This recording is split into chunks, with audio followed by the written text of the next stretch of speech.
going on, Jerome's? It's a beautiful Friday. Sun is shining, birds are chirping and stuff, and your Vikings on Sunday have an opportunity to really separate themselves from the rest of the crumb brums and shoe clerks and be like, hey, we're here, 6-4, wanting some more. We're in the playoff chase. We're in the NFC North chase. We're in everything, man. And the Vikings get to take it to the stupid-ass Saints. Yes, Bountygate. Yes, Miracle. Yes, Kirko's playoff win. Woo! Good times. But F the Saints, F their fans, F everyone right in the face, and the Vikings going to get a win on Sunday, eating a W. So that's the schedule. Nailed it. So here are 10 keys for the Vikings to get a win on Sunday. First up, let Dobbs blast off. Yes, love all the stories. The reigning, defending NFC Offensive Player of the Week. Can we make it 2 for 2? That'd be great. But he's actually in the offense getting first-team reps. And actually, what if he's worse now that he knows the offense? I don't know, man. But what's great is his running and improv that needs to stay a part of the offense. Also looking at some RPOs, some read options, finding ways to open up the running game. And Dobbs, he's got a great arm, and now he actually knows his receivers' names. I think that the Vikings offense should still continue to cook the offensive line, hopefully knocking on all the wood, getting Christian Darrisaw back. But Dobbs being comfortable, you got to shake off that emotional hangover. It's like, yeah, Sunday was great. We need to move on to the next one. And Dobbs relayed such feelings in press conferences this week. And he's got a good head on his shoulders. I don't think that the moment's going to be too big for him. And I think that he's gonna love it. Where, Josh Dobbs, he's been bounced around the league, and he's been a backup most of his career. And in Arizona, Cardinals fans respect. They're good fans, except this year has been kind of tough and maybe not as enthusiastic as you would want, for a 1-17. But Dobbs is going to get a hero's welcome at US Bank Stadium. That's got to be just a beautiful moment, man. The crowd is going to be loud and proud. Hopefully, not a lot of Saints gear all up in there. No, it suck, but lots of purple and get after it. And I think that Josh Dobbs, the passionate, I think has a chance to really solidify himself because, Jaron Hall, if and when he clears concussion protocol, say next week, I think that he could have a shot at the job unless Josh Dobbs keeps him on the sideline. Number 2, throw to run the ball, where the old thinking was you run and then you throw, right? But I think that in the modern NFL, especially given Josh Dobbs' skill set, I think that throwing and having that vertical threat, I think that will open things up underneath. And the Saints defense, they ain't dumb. The Saints defense is very good. They are currently 7th in points allowed, 7th in yards allowed, 5th in yards per attempt, as well as the Vikings.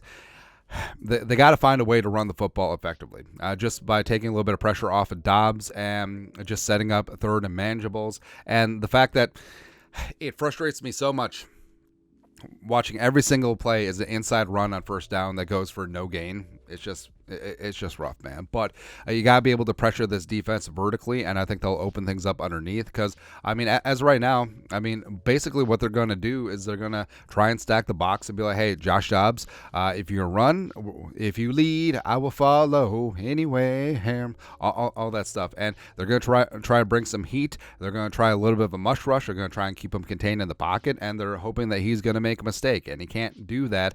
And having that running game, having play action viable is going to make a lot of sense. Next up, key number 3 for the Vikings get a win on Sunday. Ball security. So that's a spot where the Saints defense could make some hay. Of course, the Vikings have had fumble issues this season.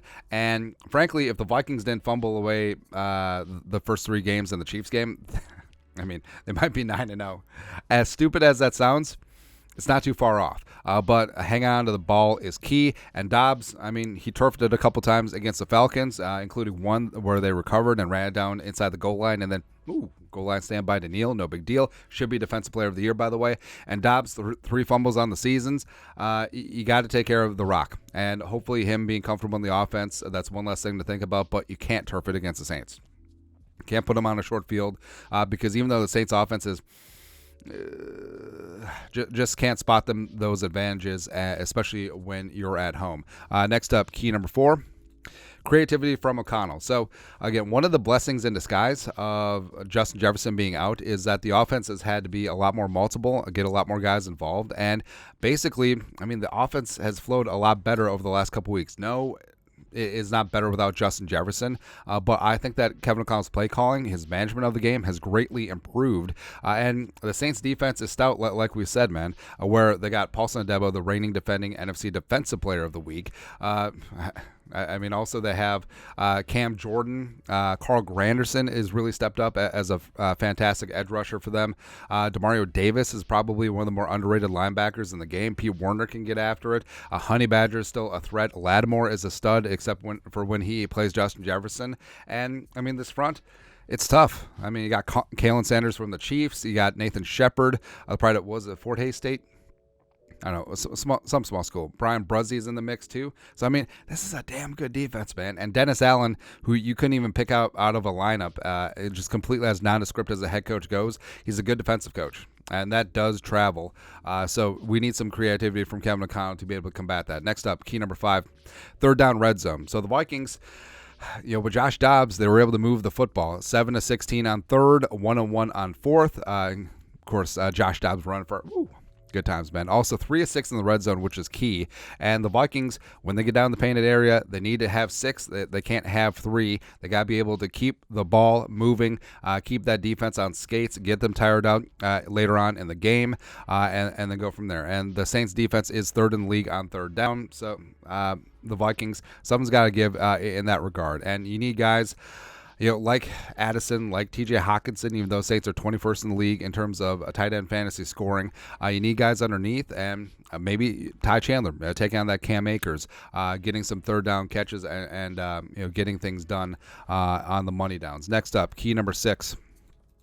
Every wide receiver except Michael Slants.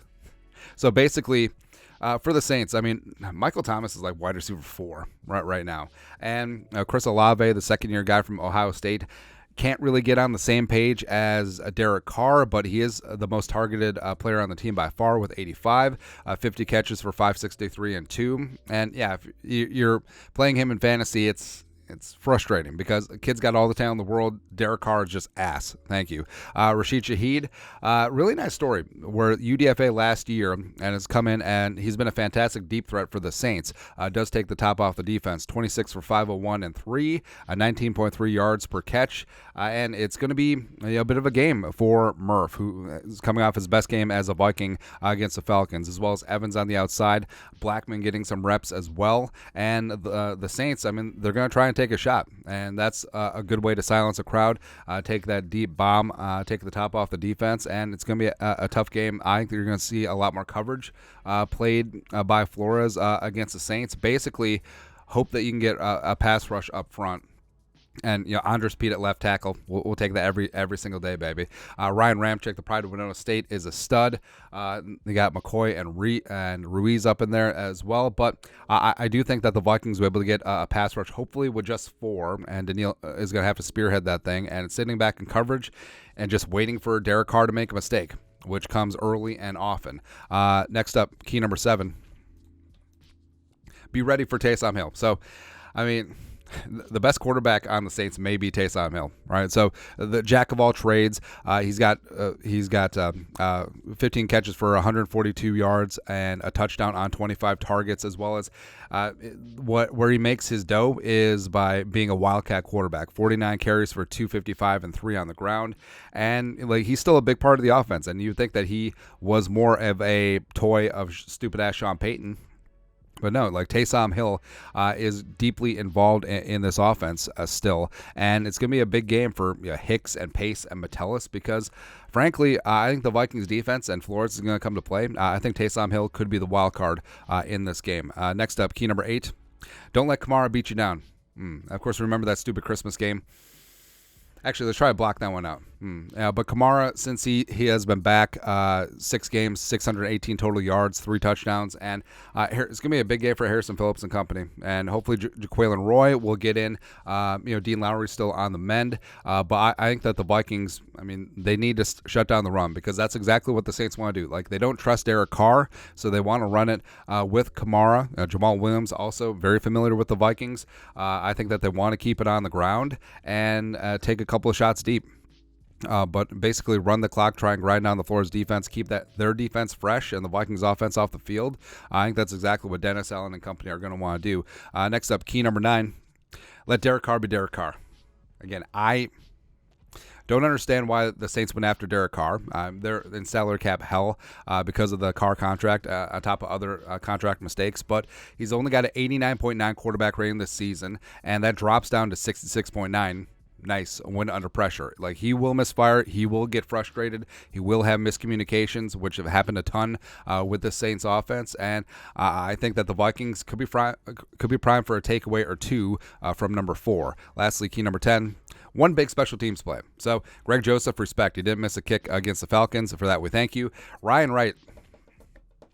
We need to talk about Ryan Wright. Ryan Wright struggled this year, and it really sucks to see, man. But also a big-time return. How about Brandon Powell stepping up as a receiver? May have to be wide receiver, too, on Sunday. Also, can we get a big-time kick return? You know, whether it's Ken Kennedy, whether it's Ty Chandler, whether it's whoever. I think that one big-time explosive play on teams, just breaking the will of the Saints and really getting that U.S. Bank Stadium crowd up and going, is exactly what the doctor prescribes.